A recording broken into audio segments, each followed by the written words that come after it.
Boa noite a todos.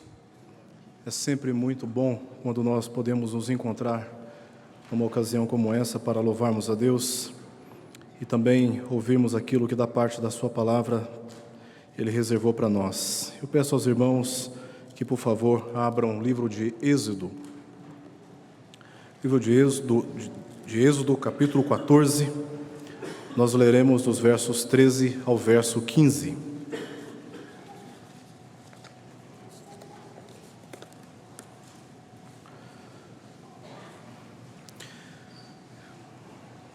Sexta-feira e ontem eu estive falando na 4ª Convenção Estadual dos Gideões e em uma das ocasiões eu estive pregando sobre esse assunto. Eu quis compartilhar com os irmãos esta mensagem aqui também. Eu já tinha preparado uma outra mensagem, mas resolvi mudar. Entendo que a ocasião da nossa vida nesse momento requer uma mensagem nesse sentido. Meu propósito aqui é demonstrar que a acomodação, ela é a sepultura do progresso. Se nós nos acomodarmos por conta de benesses, de coisas boas que já aconteceram na nossa vida no passado, podemos perder a oportunidade de avançarmos para aquelas que Deus tem reservado para nós. Quero também demonstrar que precisamos discernir momentos na nossa vida pessoal em que precisamos parar, nos aquietar. Mas há momentos também que nós precisamos romper com o silêncio, romper com as barreiras, romper com a zona de conforto e avançarmos. Precisamos ter esse discernimento. Também mostrar que quando Deus nos mostra o caminho a seguir, a decisão a tomar, devemos confiar no Senhor e tomar a iniciativa necessária, mesmo contra todos os indícios aparentes de que devemos nos acomodar, nos omitir e esperar que as coisas caiam do céu. Não. Há responsabilidades que são nossas. Há coisas que só Deus fará na nossa vida, mas há coisas a respeito das quais Deus nos chama a realizar. E também pretendo indicar algumas áreas da nossa vida cristã em que nós não podemos parar, mas precisamos avançar. E esse texto de Êxodo, capítulo 14, versos 13 ao verso 15, estará sendo usado como base daquilo que é nosso propósito aqui nessa noite. Vamos ver o que o texto diz. A partir do verso 13, Moisés, porém, respondeu ao povo: não temais, aquietai-vos e vede o livramento do Senhor que hoje vos fará, porque os egípcios que hoje vedes, nunca mais os tornareis a ver. O Senhor pelejará por vós, e vós vos calareis. Disse o Senhor a Moisés: por que clamas a mim? Dize aos filhos de Israel que marchem. Oremos. Senhor, pedimos que através da Tua palavra o Senhor fale conosco. Ela é suficiente para a nossa necessidade e autoridade para guiar a nossa vida. Nós nos curvamos diante do Senhor, reconhecendo que dependemos de Ti para compreender a Tua palavra. Que o Teu Espírito nos assista nesse momento. É a oração que fazemos em nome de Jesus. Amém. Irmãos, para compreendermos aqui o que está acontecendo, esse capítulo 14 de Êxodo é um capítulo que narra a primeira crise de Israel no deserto, diante do Mar Vermelho e o grande livramento de Deus, apesar do povo ter agido como se ele tivesse falhado ao tirá-lo do Egito. Eles estavam escravizados no Egito, são retirados pela misericórdia de Deus de lá, rumo à terra que Deus havia prometido. Só que no caminho, depois de terem saído do Egito, eles foram impedidos, aparentemente, por um grande mar. E aí, o que fazer diante disso? Nesse capítulo nós vemos o que Deus fez, mais do que eles fizeram. Deus abriu o Mar Vermelho, eles passaram a pé enxuto e do outro lado, eles assistiram os egípcios sendo punidos por Deus. E assim, experimentaram do livramento que Deus havia prometido. Os versos 1 ao verso 14 desse capítulo, nós vemos Deus revelando o seu propósito de livrar o seu povo, depois de serem perseguidos. A perseguição do povo de Israel aqui nesse contexto fez parte do propósito de Deus.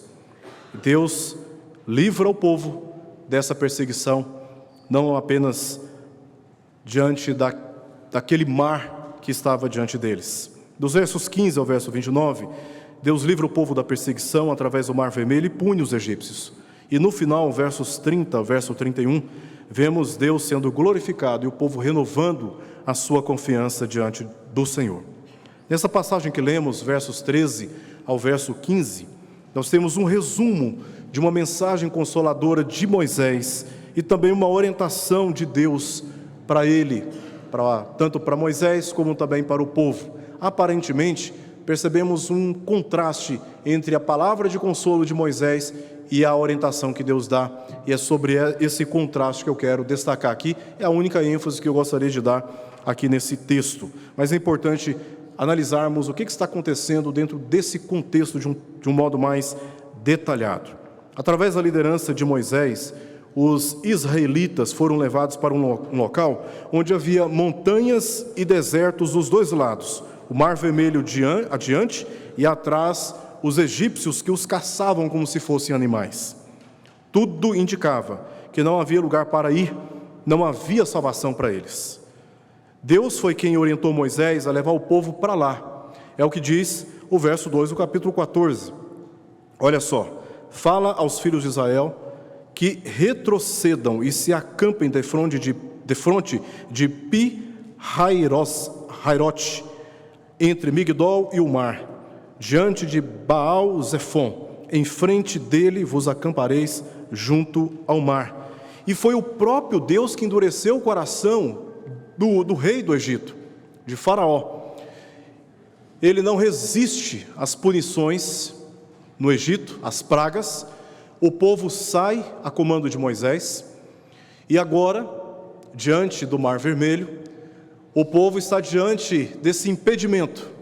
Mas Deus faz com que o coração de Faraó se endureça e persiga o povo. O povo já estava acampado, mas os egípcios estavam agora atrás dos filhos de Israel. E foi Deus que endureceu o coração de Faraó para que perseguisse os israelitas. Olha o que diz o início do verso 4. Endurecerei o coração de Faraó para que os persiga. Agora o verso 8. Veja o que diz.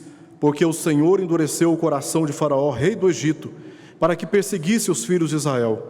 Porém, os filhos de Israel saíram afoitamente.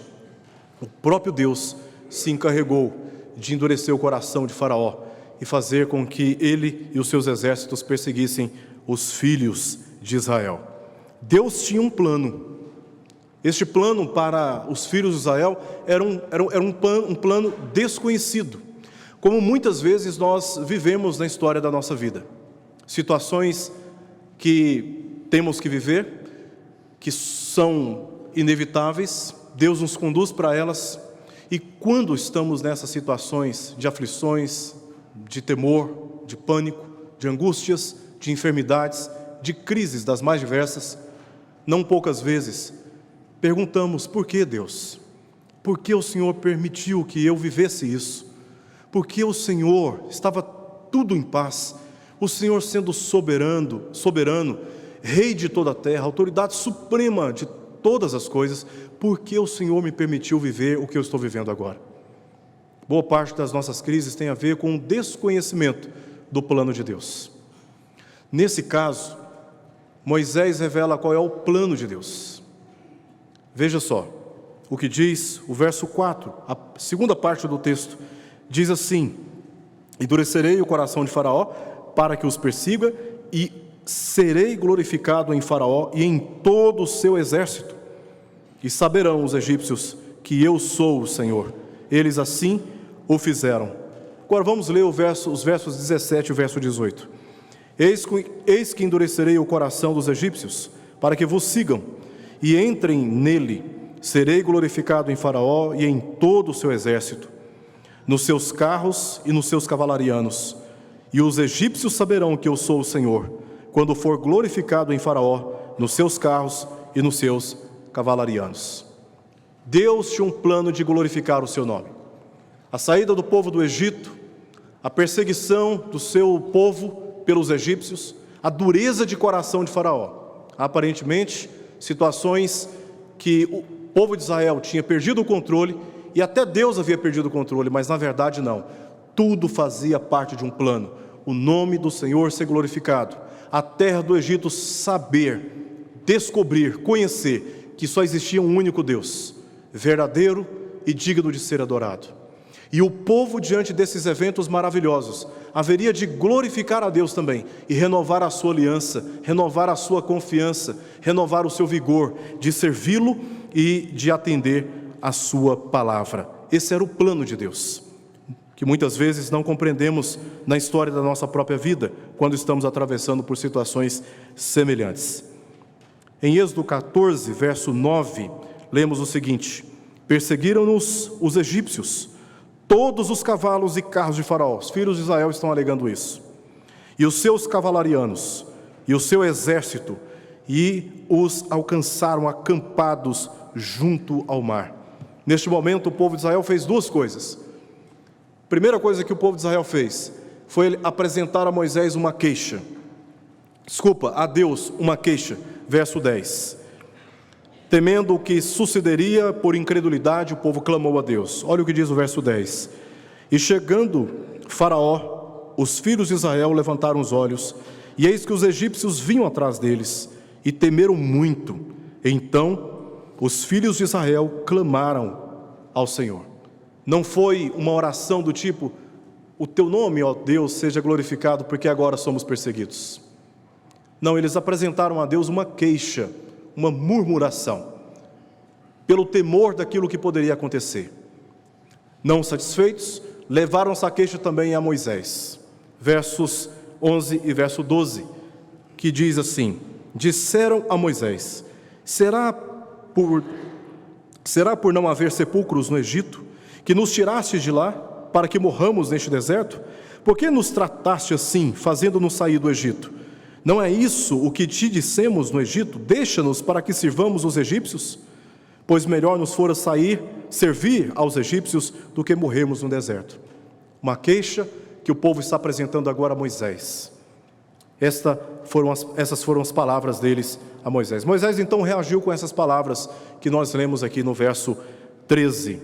Não temais, aquietai-vos e vede o livramento do Senhor.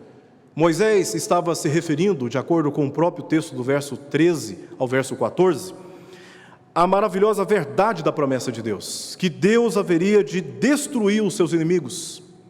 É por isso que na segunda parte do verso 13 diz o seguinte: não temais, aquietai-vos e vede o livramento do Senhor, que hoje vos fará. Hoje vocês verão isso, porque os egípcios que hoje vedes, nunca mais os tornareis a ver.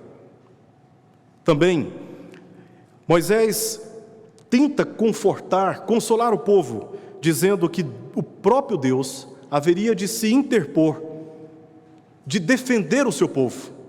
O próprio Deus batalharia, pelejaria a favor, em defesa do seu próprio povo. Verso 14: o Senhor pelejará por vós, e vós vos calareis.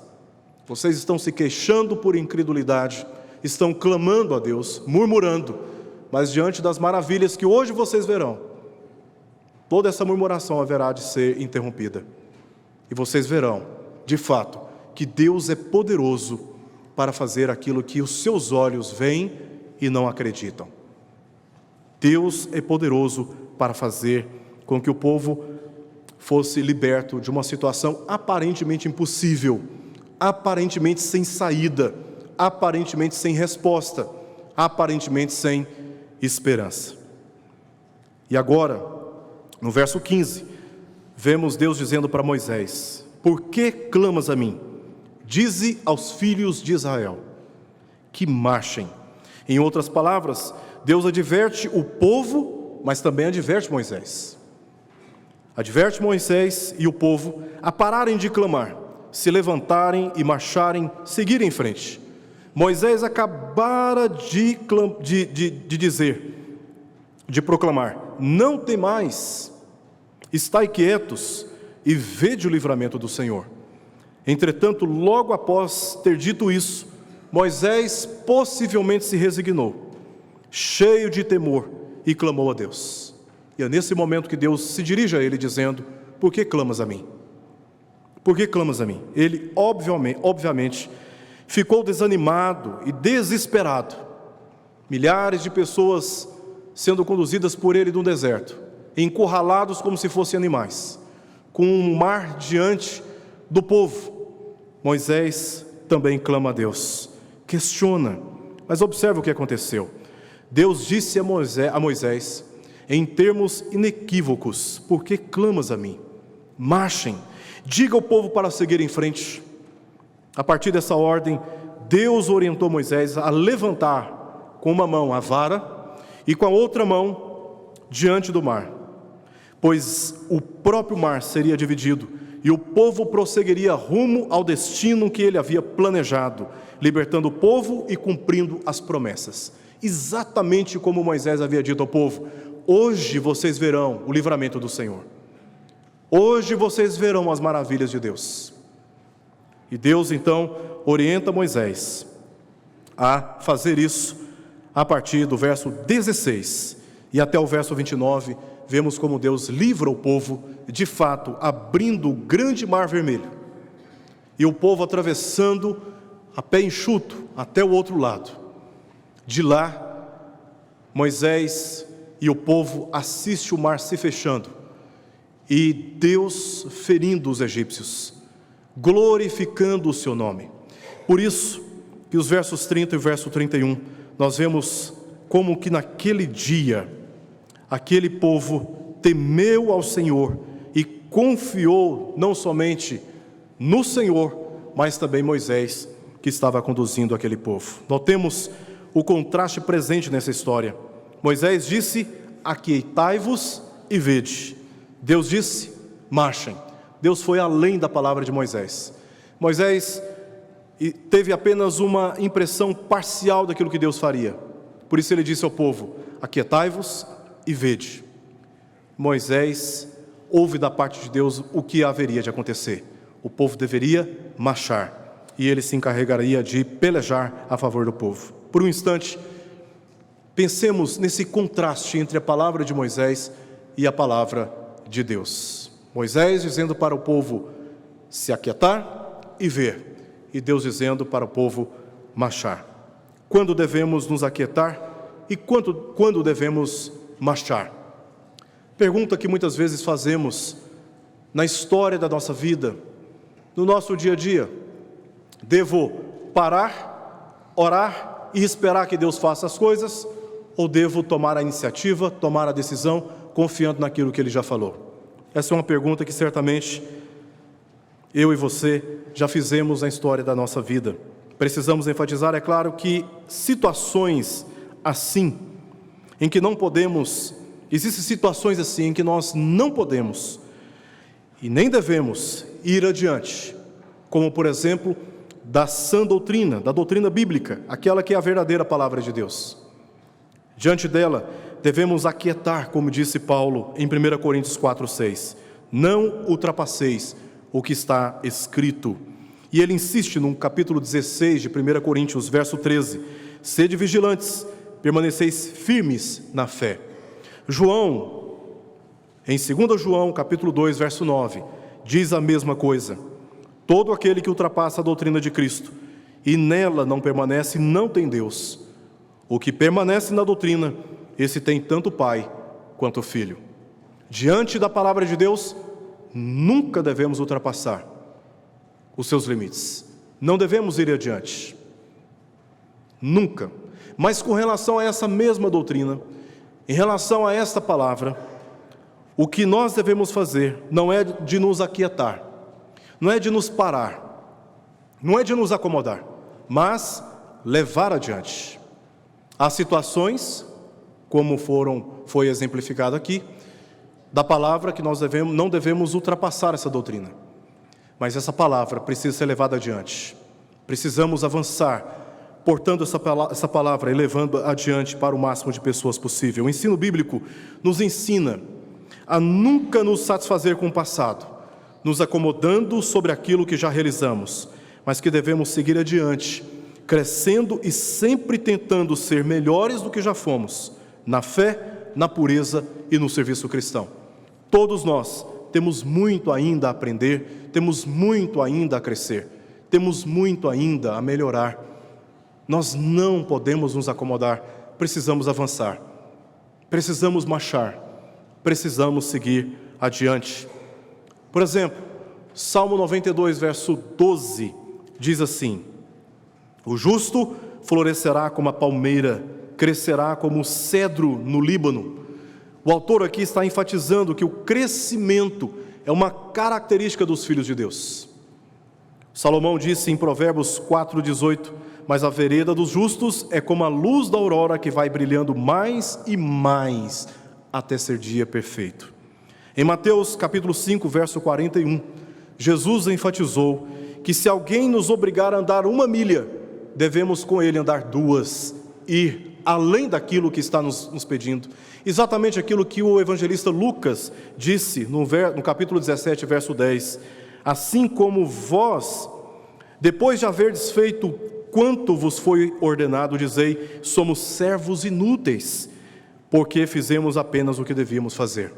Os autores bíblicos reconhecem que o cristão ele não pode se acomodar. Pelo contrário, ele deve almejar crescer, ir além, fazer mais, crescer mais, conhecer mais, ser mais santo, ser mais puro, ser mais dedicado, ser mais consagrado a Deus. Porque o crescimento é uma marca fundamental na vida de todos os crentes. Olha o exemplo do apóstolo Paulo na epístola aos Filipenses, capítulo 3, versos 13 ao verso 14.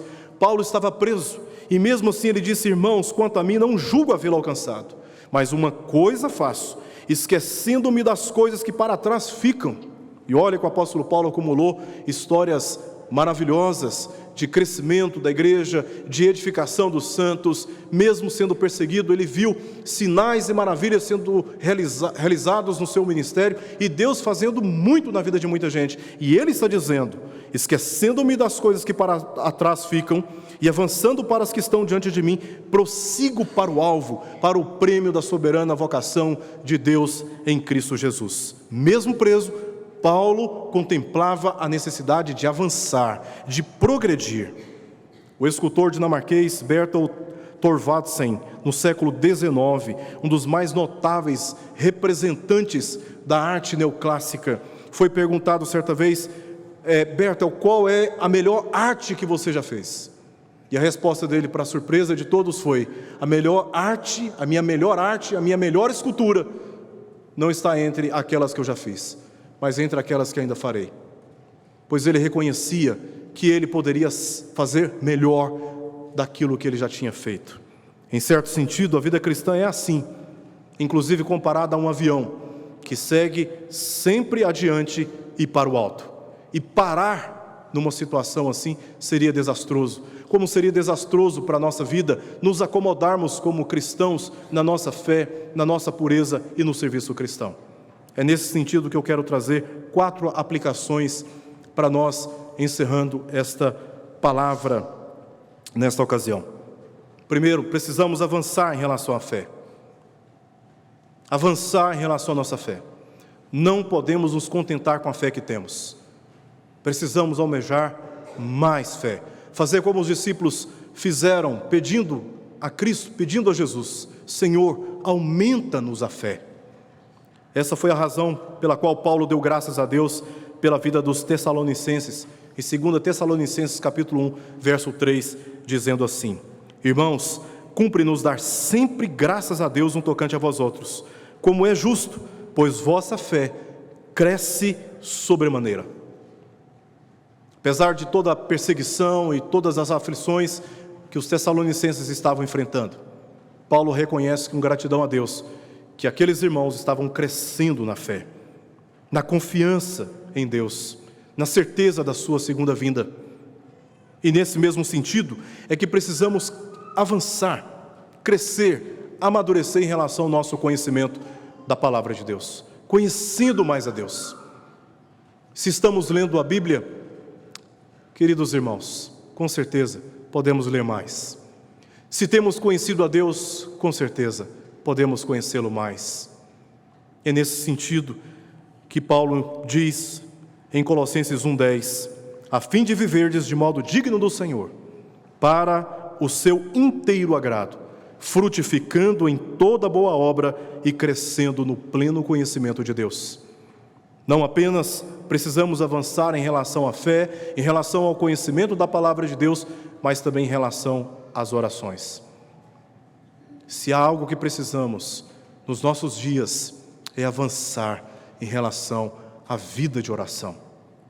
Não podemos nos acomodar, meus irmãos. Os dias em que nós estamos vivendo não são dias fáceis. São dias nos quais as artimanhas dos nossos inimigos têm se tornado cada vez mais eficazes, arrastando muitos de modo silencioso, discreto, sorrateiro, para ambientes e convicções bem distantes daquelas que encontramos na Palavra de Deus. Uma vez recebi uma pessoa no gabinete pastoral, uma irmã que estava passando por uma aflição muito grande no seu casamento. Ela não é da nossa igreja. E ela testemunhou para mim as dificuldades que estava vivendo durante anos com seu esposo. E enquanto ela falava, eu fiquei pensando, ó Deus, o que está acontecendo com essa irmã? E eu perguntei para ela qual foi a última vez que ela havia orado com seu marido, com seu esposo.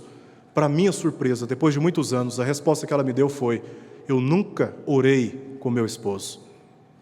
E o que eu percebi é que ela estava tentando resolver os problemas familiares na sua própria força, na força do seu próprio braço, não contando com a intervenção divina. Irmãos, este é um caminho de muita frustração para nós, de fazer a nossa vida como se Deus não existisse, de percorrer caminhos como se Deus não existisse, de andar por caminhos, tomar decisões, tomar iniciativas, como se a palavra de Deus já não nos orientasse. Precisamos colocar os nossos joelhos no chão, mais do que já temos feito, suplicando a Deus humildemente: Deus, nós precisamos do Senhor. A tentativa de conduzir a nossa vida sem considerar Deus, o seu governo e a sua palavra, é uma tentativa, como disse Jeremias no capítulo 17, de fazer com que a nossa vida seja como um arbusto no deserto, solitário, seco, sem frutos. Precisamos ser como aquela árvore plantada junto a ribeiros de águas e que no seu devido tempo dá o seu fruto.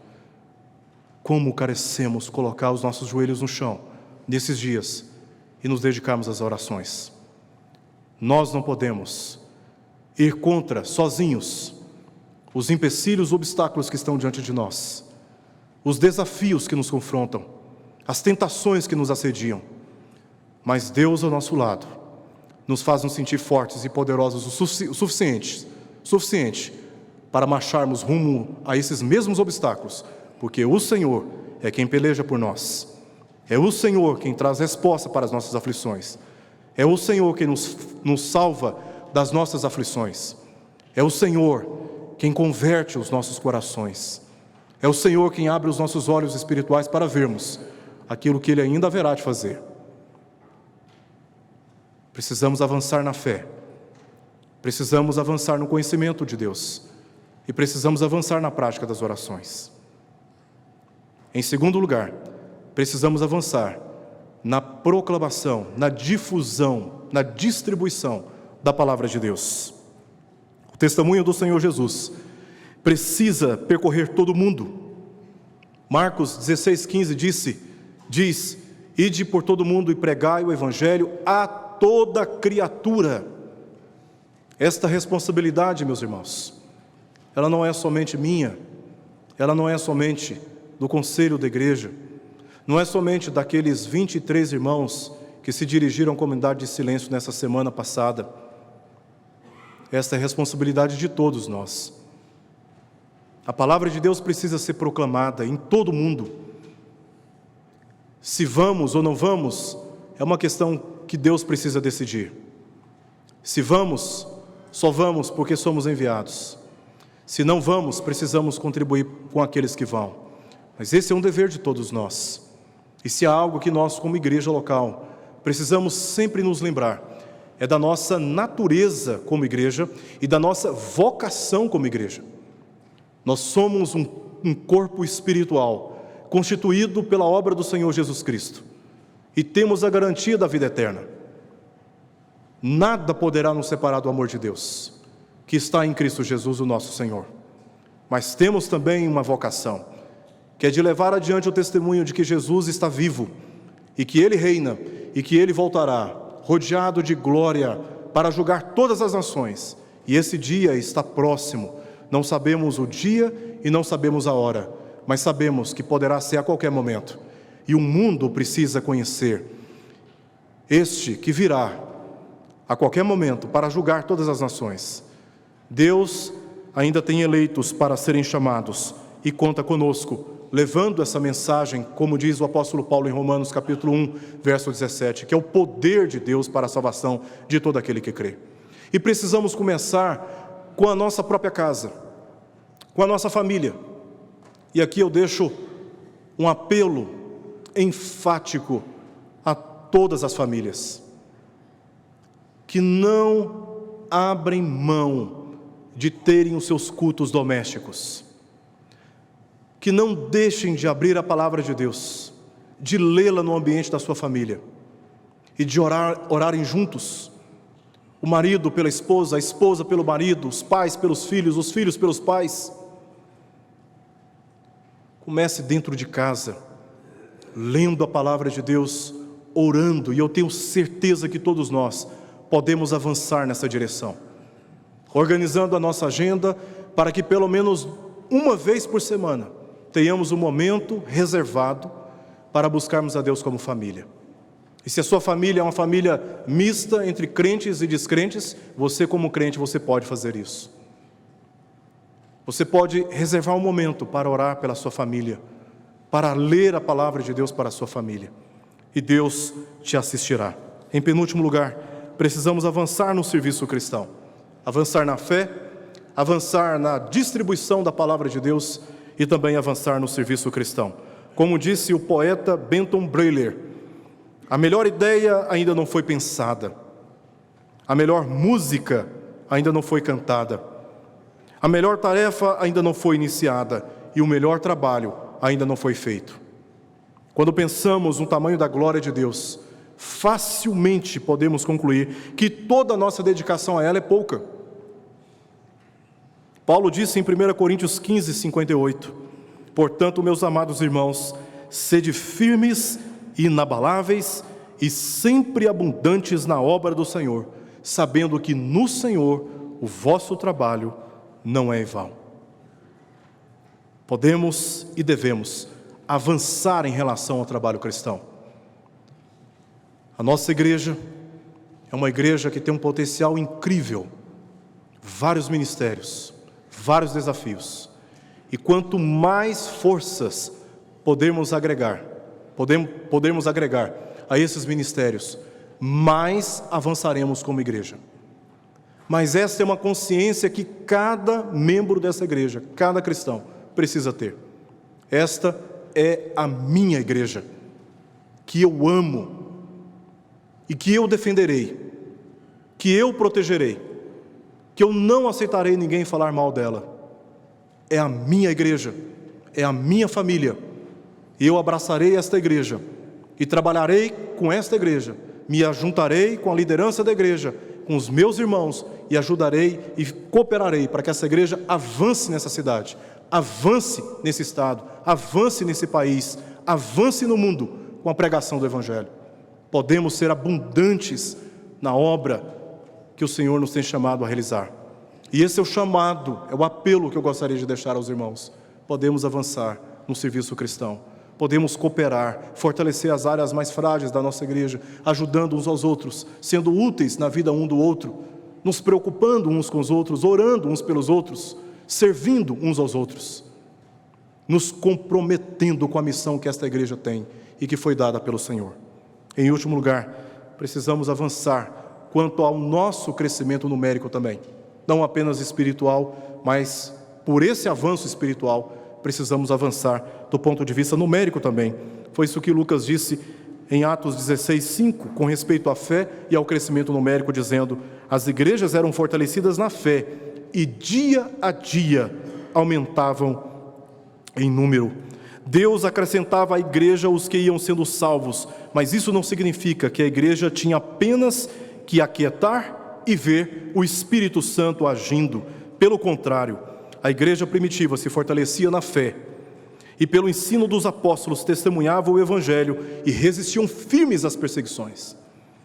Em Efésios 4,16, Paulo disse: mas seguindo a verdade em amor, cresçamos em tudo naquele que é a cabeça, Cristo, de quem todo o corpo bem ajustado e consolidado, pelo auxílio de toda junta, segundo a justa cooperação de cada parte, efetua o seu próprio aumento para a edificação de si mesmo em amor. Trabalhar sem uma visão clara só resulta em frustração. Por outro lado, ter uma visão clara, ter um objetivo claro, ter um plano claro, mas não ser acompanhado, não ter trabalho, não ter cooperação, não ter envolvimento, também gera muita frustração para nós, porque isso não passa de um sonho, de uma ideia, e precisamos objetivamente experimentar, além do ordinário, aquilo que extraordinariamente Deus pode fazer no nosso meio e certamente fará. Precisamos os dois juntos, visão e trabalho. Então descobriremos o poder que o Espírito Santo derramou sobre a sua igreja, sobre esta igreja, sobre nós. Esses são avanços que precisamos, à semelhança daquilo que os filhos de Israel enfrentaram naqueles dias. Precisamos avançar quanto à fé, quanto ao testemunho da palavra de Deus, quanto ao serviço cristão e também quanto ao nosso crescimento. São anseios legítimos, bíblicos e que Deus requer de nós.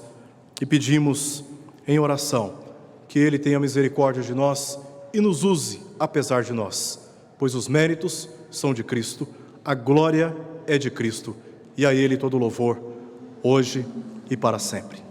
Vamos orar.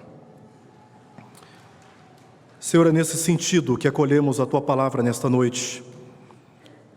Pedimos que o Senhor renove a nossa esperança, nossas forças, e nos faz perceber aquilo que o Senhor ainda fará no nosso meio.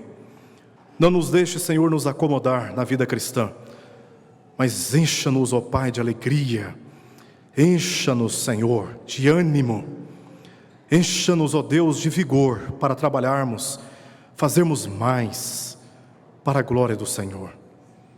Tua palavra disse: marchem. Diante de nós há muitos empecilhos, a começar a nossa própria natureza pecaminosa. Mas como igreja pedimos ao Senhor que nos conduza aos passos, pois muitas vezes não sabemos para onde ir, o que fazer e o que acontecerá no dia de amanhã. Tenha misericórdia de nós, Senhor.